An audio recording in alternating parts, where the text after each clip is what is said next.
아이들이 그래도 학교를 다녀야 되죠. 쓰레기 덤에서 태어나고 자라고 학교를 자랐지만 할 수 있는 일은 이제 별로 없습니다. 아이들이 학교를 다니는데 음악 선생님이 또 환경운동가예요. 그래서 아이들을 보면서 너무 불쌍한 거죠. 이 아이들은 학교를 졸업해도 할 수 있는 게 없는 거예요. 환경이 너무 안 좋으니까.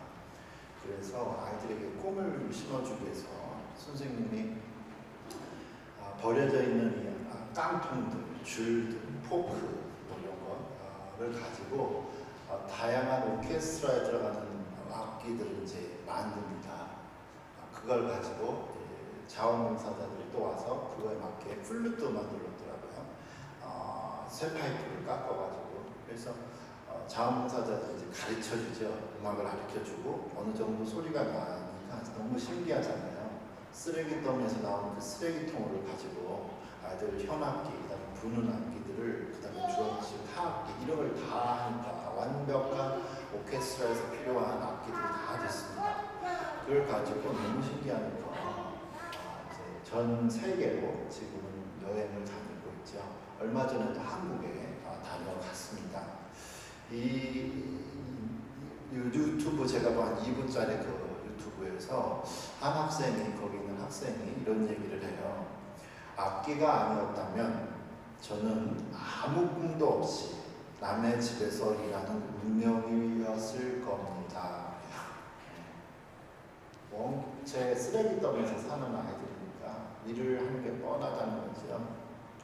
그래서 정말 이 아이들의 운명이라는 것이 정말 삶의 미래가, 진로가, 음악 선생님이 정말 아이들을 긍휼히 여겨서 내가 뭘 할 수 있을까, 이 아이들을 위해서 아이들이 삶이 바뀌는 내용, 그걸 보면서 오늘 창립 30주년을 맞아서 우리 교회, 특별히 이 교회에 대해서 하나님의 언약이라는 부분에 대해서 보도록 하겠습니다. 우리가 아는 대로 이 교회라는 것이 예수님을 믿는 사람들의 모임이죠. 예수님을 따르는 사람들의 모임입니다. 그러니까 교회는 예수님을 떼어놓고서는 생각할 수가 없습니다. 교회가 있기 위해서는 예수님이 계셔야 되는데, 오늘 본문 마태복음에서 예수님이 어떻게 태어나셨는지 예수님의 족보 이야기를 보면서 이 교회의 특성을 보도록 하겠습니다. 1장 1절에 보니까 중요한 인물 아브라함과 다윗의 자손 예수 그리스도의 계보라고 있습니다. 예수님을 중심으로 이제 다윗으로 올라가면 예수님과 다윗은 1000년이 시차가 있고요. 예수님과 아브라함은 2000년의 시차가 있습니다. 그러니까 아브라함과 다윗은 1000년, 다윗과 예수님도 1000년이 있죠. 그래서 오늘 읽었던 이 본문의 예수님의 족보는 2000년 동안 있었던 이 흐름을 나타납니다. 제일 먼저 중요한 사람이 이제 이 아브라함이 중요하고 중간에 있는 다윗이기 때문에 많은 2000년 인물 중에서 핵심되는 사람을 예수님과 중요한 동등되게 나타냈죠. 아브라함이 중요한 이유는 이스라엘이라는 민족을 만들어냈기 때문에, 이스라엘의 민족의 시조가 되기 때문에 그렇습니다.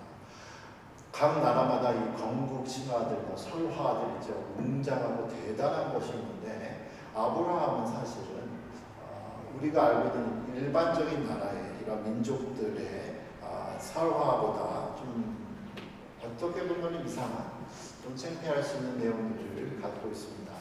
아브라함을 하나님께서 부르시죠. 그의 나이가 75세 되었습니다. 오늘날의 이라크의 우르라는 동네, 아직도 그 우르라는 동네 이름이 있죠. 거기에서 불렀습니다.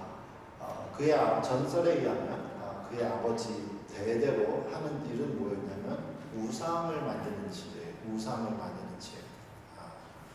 여러 신들의 조각해서 파는 신이에요. 우리 쉽게 얘기한다면 한국 사람으로 어떻게 얘기할까요? 무당을 섬긴다? 무당의 자손이 하나님의 아들이 나타나는 예수의 계보가 되는 믿기 어려운 사실이 있습니다. 더 놀라운 것은 하나님이 이제 아이를 낳을 수 없는 이 사람을 부르셔서 100세에 아이를 낳게 하고 이삭이라는 이름을 주시고 가문을 잇지요. 그리고 이제 잠깐 다윗을 잠깐 보도록 하겠습니다. 두 번째 나오는 이 다윗은 8명의 형제가 있죠. 그 중에 가장 막내였습니다. 하나님께서 다윗을 부르셔서 왕으로 기름 부으셨을 때 한 15살 정도 됐을 때 양치기, 목동, 평범한 사람을 부르셨다는 거죠. 첫째도 아니고 제일 막내를 부르셨습니다.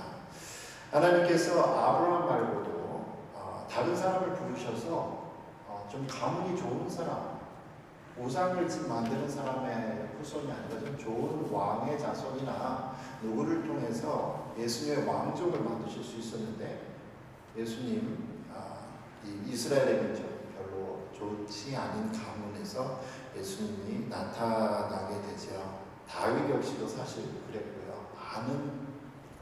좋지 않은 가문, 양측이었거든요. 당시에 예수님 당시에도 그랬지만 많은 사람들이 이제 그 지방에서 양을 치니까 평범한 사람들, 그리고 양치기들은 별명이 있었죠. 도둑놈이라는 별명을 갖고 있는 안 좋은 집안의 사람들이에요.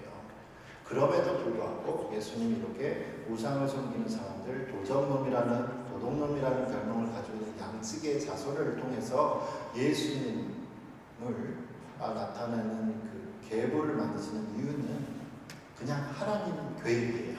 그냥 하나님 계획, 하나님의 약속입니다. 언약이라는 거죠. 그래서 그 약속에 따라서, 언약에 따라서 하나님께서 아브라함에게 창세기 15장에서 영원한 땅과 자손을 언약을 하시고, 다윗에게는 사무엘하 7장에서 다윗의 왕조가 영원할 것을, 사실 다윗의 왕조는 500년 못해서 망하지만 다윗을 통해서 영원한 왕조가 있을 것이다, 예수 그리스도가 오실 것을 이미 언약해 주셨습니다. 그리고 나서 이제 우리가 2절에 중요한 이름이 이제 한 명씩 연결되죠.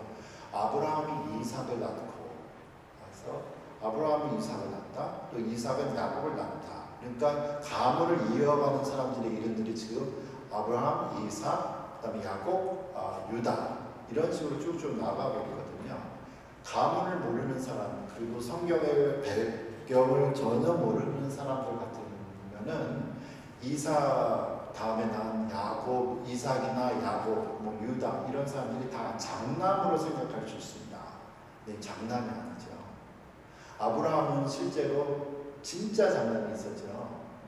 이스마엘이라는, 하나님이 75세에 아브라함을 불러줬는데 10년을 기다려도 아이가 안 나니까 아브라함의 아내가 사라가 내 자기 여종 이스마엘과 같이 자라 해서 낳은 아이가 첫 아들이 있습니다.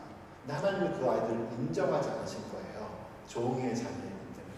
하나님은 아브라함과 사라를 통해서 낳은 아이를 늦게 태어났지만, 형식상으로는 이게 둘째이지만 얘를 장남으로 보죠. 그가 이삭이었습니다. 이삭 역시도 남들이 보면 지금 야곱이 장남으로 보이지만 이삭은 쌍둥이를 낳죠. 형 에서와 동생 야곱이 있지만 하나님은 야곱을 동생으로 부르셔서 둘째를 통해서 이루어 가셨습니다. 그리고 이제 문제가 되는 단어가 이제 사람 이름이 이제 유다예요. 야곱은 12명의 아들이 있었습니다. 그러면 남들이 보면 야곱에게 유다가 장남으로 보여요. 근데 유다는 장남이 아니고 넷째 아들이죠. 넷째 아들입니다. 야곱에게는 루벤이라는 큰 아들이 있었는데, 루벤이 자기 아버지 야곱은 부인이 4명 있었거든요. 근데 그 중에 한 여자는 자기 어머니와 배다른 어머니와 같이 잠을 잡니다. 그래서 아버지를 대노하죠. 첫째 루벤은 잡격이 박탈되고, 둘째와 셋째 역시도 성격이 너무 급한 거예요. 불같은 성격 때문에 둘째, 셋째 역시도 장자의 직분에서 일어나고, 넷째 유다가 이제 장자의 직분을 얻게 됩니다. 근데 이 장자의 직분을 받게 되는 유다는 어떤 사람인가? 3절을 보도록 하겠습니다. 유다는 다말이라는 이름을 받았네요. 유다는 다말에게서 베레스와 세레를 낳고라는 이 부분이 중요해요. 영어로 빨간색으로 제가 했죠. 타말. 유다는 다말에게서, 지금까지는요 아브라함과 이삭과 야곱과 유다해서 여자 이름이 거론이 안 됐잖아요. 근데 지금 처음으로 여자 이름이 거론이 됩니다. 유다는 다말에게서 베레스와 세레를 낳았다 하니까 성경을 아무것도 모르고 지금 이렇게 읽는 사람에게 보면은 다말이 유다의 부인으로밖에 이해가 안 되죠. 그러나 성경에 보니까 유다와 다말의 이야기가 있는데, 유다와 다말은 며느리와 시아버지 관계입니다. 그리고 그러니까 시아버지가 며느리를 통해서 베레스와 사라를 낳는데 따로따로 두 번 몇 번씩 잔 게 아니라 베레스와 사라는 쌍둥이에요. 시아버지하고 며느리가 하룻밤을 자서 임신해서 태어난 아이가 베레스와 세라 쌍둥이에요. 그게 예수님 가문에 있는 거죠. 이건 보통 창피한 일이 아닙니다. 어떻게 아무리 가문 집안이 그래도 그랬지, 시아버지하고 며느리가 같이 자고 거기서 임신해서 쌍둥이가 난 아이들이 예수님의 족보에 있냐는 거죠. 지금의 시각으로 보면 어마어마한, 생각할 수 없는 엄청난 불륜인데요. 이게 당시 성경 사건에는, 또 성경 문화에서는 있으면 안 되는데 그럴 수도 있는 사건이 됩니다. 배경이 되는 건 유다에게는 큰아들이 있었고 큰 며느리 다말이죠. 근데 큰아들이 죽습니다. 숫간에 의하면 그러면은 아들이 세 형제가 있었는데 첫아들이 죽어요. 그러면은 형수가 둘째하고 결혼해서 형의 가문을 이어야 되는 게 당시의 문화였습니다. 그래서 형수하고 둘째가 결혼했죠. 그런데 둘째까지 죽네요. 그래서 이제 세 번째 남은 애가 결혼을, 형수하고 결혼하려고 보니까 유다가 너무 무서운 거예요. 이거 며느리가 잘못 들어와가지고 우리 아이들을 가시를 마련해 죽이네, 이런 무서움도 있고, 아이가 너무 어려요. 그래서 며느리한테를 친정 시댁으로 보내죠. 너 아이가 클 때까지 집에 가 있어라. 가요.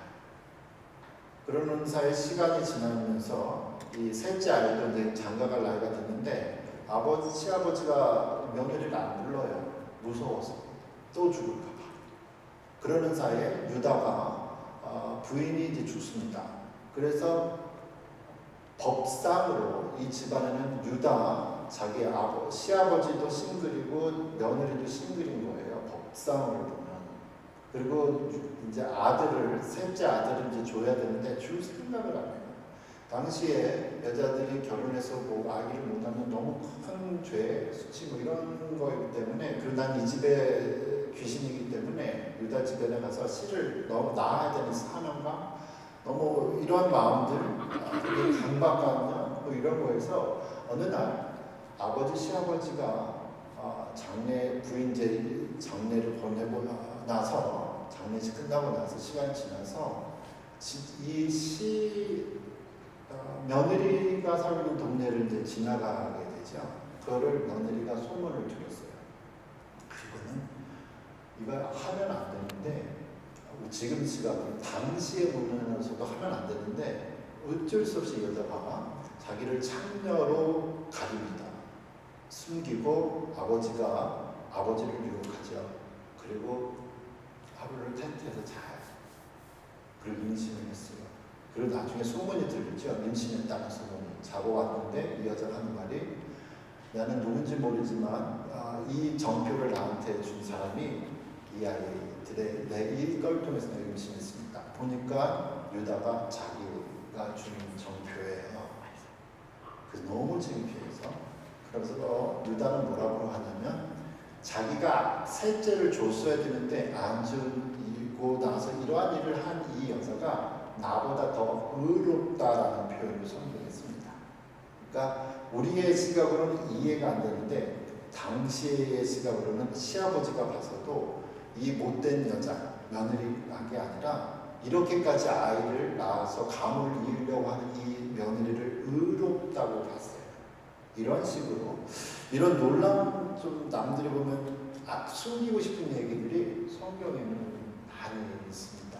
그게 바로 이 마태복음에 예수님의 족보부터 이상한 집안인 거예요. 장자들이 아브라함 후손으로 내려가는 것도 아니고, 넷째까지 왔는데 유다는 좀 이상한 모습으로 예수님 후손이 나타나게 되죠.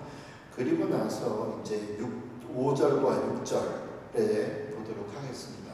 빨간색으로 표현했는데 이 사람들은 살몬은 라합에게서 보아스를 낳고 보아스는 루색에서 오벳을 낳고 오벳은 이새를 낳고 이새는 다윗상을 낳았다. 그래서 다윗상의 증조할머니가 루시고 다윗상의 고조할머니가 라합입니다. 여기에서 빨간색으로 표현한 것 역시도 뭔가 이상하기 때문이죠. 대부분의 그 족보에는 남자 이름이 없었거든요. 근데 계속 여자 이름이 지금 등장하는 거예요. 그래서 성경을 모르는 사람이면 왜 여자 이름이 나왔지? 엄마 이름이 나왔네? 라고 쉽게 생각하시는데 특별한 의미가 있죠. 살몬은 라합에게서 나왔다. 보아스인데 그럼 라합이 누구냐는 겁니다.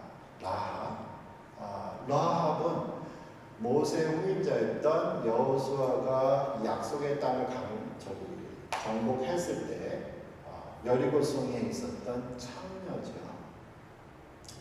그런데 여리고성이 어떤 동네인지를 알고 싶어서 여호수아가 첩자 2명을 보냅니다. 이 첩자 2명을 살려준 여자가 창녀 라합이에요. 그리고 여리고성에 있는 사람들이 다 죽었을 때 라합과 그의 가족들만 살게 됩니다. 그리고 라합이 나중에 이스라엘인으로 이제 귀화하는 거죠. 그리고 예수님을 믿고 개종도 하고 여호와 하나님을 믿고 해서 그래서 라합은 창녀 이방 여자임에도 불구하고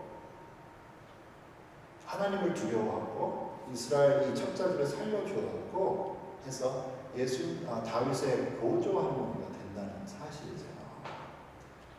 예수님의 집은 지나갈수록 좀 지저분한 게 너무 많아요. 이렇게. 룻은 또 누구냐? 룻은 성경에 있는 사람이죠. 룻기에 나오는 사람. 남편은 남들이 보면 남편이 보아스인 것처럼 보이지만 보아스는 룻의 2번째 남편입니다. 룻은 이스라엘 사람은 아니고요. 모압 사람이죠. 이방 여자예요. 룻의 시어머니 되는 나오미와 그의 남편이 아들들을 데리고 베들레헴 지방에서 살고 있던 동네에서 가뭄을 피해서 모압 지방에 가서 이방 여자들하고 결혼을 시켰는데 시아버지 죽고 남편도 죽고 남편의 남동생도 다 죽죠. 그래서 나오미가 다시 갈 곳이 없으니까 고향으로 가겠다 할 때 따라왔던 이방 여자 롯입니다. 어머니를 따라와서 너무너무 가난하죠. 먹을 게 없으니까 보리밭, 밀밭, 추상을 남은 거 주워서 시어머니 봉양하는 그러한 효부였죠. 이 사람이 이 나오미의 집안에 남편의 집안에 대를 잇게 되는 이 사람 보아스 나이 많은 사람이었는데 나이 차도 많이 났습니다. 이 사람과 결혼을 한 효부인 사람. 그러나 이방인이었던 이 사람. 남들 보기에는 웬만하면 좀 가리고 싶은 족보 이야기를 성경은 적나라하게 나타나고 있죠. 특별히 예수님에 대한 가문의 이야기. 더 나아가서 이제 1장 6절 마지막 부분에 정말 가리고 싶은 내용은 이겁니다. 지금 다윗 낳잖아요. 증조할머니가 룻, 고조할머니가 라합, 고조할머니는 창녀였고요. 증조할머니는 이방인이었는데 다윗은 최소한 6명의 공식 부인이 있습니다. 그때에 이거 딱 보면은 다윗은 솔로몬을 낳았다라고 했잖아요. 그런데 표현을 보세요. 이거는 성경을 모르는 사람도 이상해요. 다윗은 우리아의 아내에게서 솔로몬을 낳았다고 해요. 그냥 지금처럼 어떤 여자 할 수 있어요? 이름도 없어요. 여기에는 강조하고 싶은 게 그 여자의 이름이 아니고 그 여자가 다른 남자의 아내였다는 걸 강조하고 싶은 거예요. 성경은 이게 무슨 일이래요? 우리아는 이 사무엘의 글에 보면 다윗을 지키는 이 경호원 중에 한 사람의 이름이었습니다. 자기도 경호하는 경호원 군인의 부인이에요. 근데 전쟁이 나서 봄에 전쟁터로 다 나가죠. 왕도 나가야 되는데 그때는 전쟁이 이길 것 같으니까 굳이 내가 나갈 필요가 있나 해서 왕은 안 갔어요. 경호원까지도 나갔어요. 어느 날 그날 봄에 다윗이 잠자는다가 저녁에 왕궁 위에서 보다가 밑에 보니까 왜 목욕하는 그런 사람을 보죠. 사람을 불러서 보니까 자기 신하의 군인, 자기를 지켜주는 신하 경호원의 부인이에요. 그걸 알고도 같이 자고 임신을 하죠. 밧세바가 그 여자의 이름인데 성경은 지금 그 여자 이름이 필요 없습니다. 다윗이 무슨 짓을 했는지를 보여준 거예요. 우리 아의 아내에게서 무슨 일을 했다는 게 아니라 무슨 짓을 했는지를 성경이 지저분한 내용을 가리지를 않고 다 보여주고 있는 거죠. 왜 그러는가라는 겁니다. 왜 성경은 일반 나라나 이런 민족들이 자기네 건국 신화들 그리고 조상들을 멋있게 화려하게 하려는데 성경은 왜 지저분한 걸 그대로 보여주고 너무나 적나라하게 보여주는가입니다. 그로부터 이제 시작되는 또 다윗 왕 이후에 솔로몬 왕 이후에 여러 왕들이 이제 거론이 되고 있죠. 그렇게 거룩하고 하나님을 두려워하는 왕은 없었습니다. 그러한 좋지 않은 쓰레기 같은 이러한 예수님의 족보를 통해서 하나님이 예수님이라는 인류의 구원자를 보내주셨다는 거죠. 너무나 놀라운 일들이 여기에 일어나게 됐습니다. 예수님이 이 땅에 오셔서 사실 예수님도 족보상으로 보면 자랑할 필요 없어요. 물론 다윗 왕의 큰 왕의 아들이 후손이라는 걸 자랑하고 싶지만 가리고 싶은 내용들이 적나라하니까 예수님이 왜 오셨는가? 예수님의 집안도 그렇고 예수님은 이 땅에 오셔서 죄인들, 창녀들 그리고 세리들의 친구셨죠. 이러한 모습들을 보면서 사람들이 놀렸습니다. 당신들은 왜 예수님의 당시에 사람들이 놀리죠. 당신은 죄인과 창리와 왜 세리들과 함께 다니느냐. 이때 예수님이 누가복음 5장 31절 32절에서 이렇게 말씀하셨습니다. 예수께서 대답하여 이르시되 건강한 자에게는 의사가 쓸데없고 병든 자에게라야 쓸데있느니 내가 의인을 부르러 온 것이 아니요 죄인을 불러 회개시키러 왔노라고 말씀을 하고 있습니다. 아브라함부터 예수님까지 2000년의 족보에 우리 좋지 않은 내용들을 잠깐 보았습니다. 그리고 예수님이 오셔서 지금도 2000년이 지나서 교회가 있었습니다. 교회에 오는 구성원들 수많은 사람들은 다 자기가 죄인이라고 고백하는 사람들이 교회에 오죠. 그리고 예수님이 필요하다고 믿어야 하는 사람들이 옵니다. 그러니까 교회에는 은혜가 필요한 곳이에요. 은혜의 장소.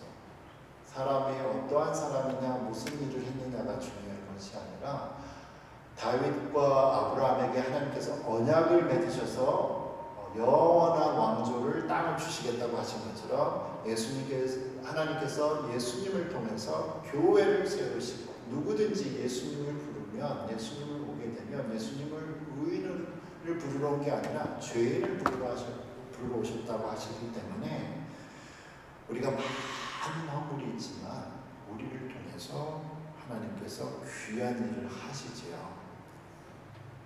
쓰레기 더미에서 오케스트라가 태어나서 아름다운 소리를 내는 것처럼 우리가 죄 가운데 있고 허물 많은 우리를 통해서 죄인들을 통해서 오늘도 예수님의 향기를 나타내도록 하고 있습니다.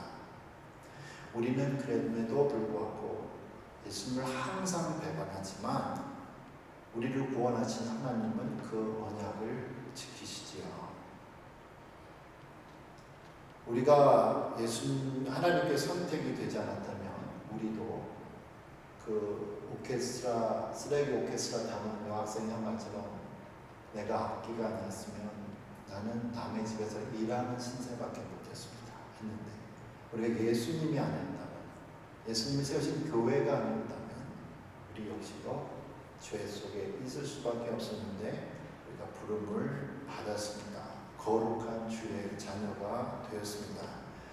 아직도 많은 허물이 있고 잡음이 우리에게는 있습니다. 그러나 영원하신 하나님, 신실하신 하나님의 언약 가운데 교회가 든든히 나가고, 특별히 오늘 30주년을 맞는 우리 한미 언약장로 교회 위에, 그리고 함께 예배드리는 우리 모두에게 예수님의 향기가 나타나는 교회와 우리가 되기를 축원합니다. 기도하겠습니다. 살아계신 하나님 아버지, 오늘도 우리를 부르시는 하나님 감사합니다.